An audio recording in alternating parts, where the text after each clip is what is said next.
That right there is a pika, and he's gathering plants to add to his pile ahead of winter. Some say that the animal and their piles are incredibly important, and they're linked to the weather pattern.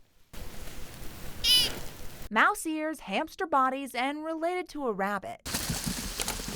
They're just the cutest little guys.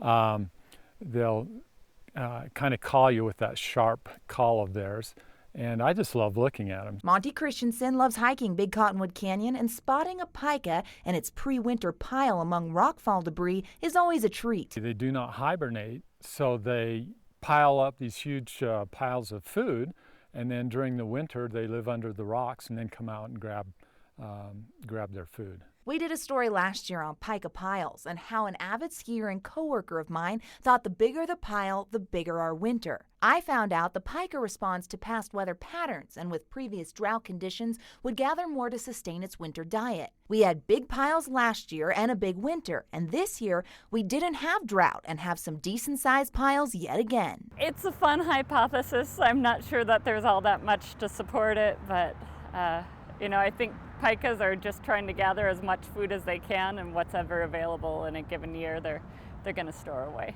DWR's Kim Hersey focuses on small mammals in the state of Utah. Pikas live in mountain ranges from Bear Lake all the way down to Zion. They live below the rocks in those cooler temperatures. The mammals can't survive in temps over 77 degrees. That's a pika weather connection, and another is how some isolated, lower elevation populations have died off in the Great Basin. There's been concern that might be tied to climate change.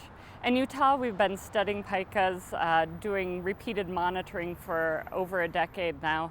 And luckily, we haven't seen too many declines in the state, and they seem to be doing really well. So these creatures can't predict the weather, but like the rest of us, are impacted by it.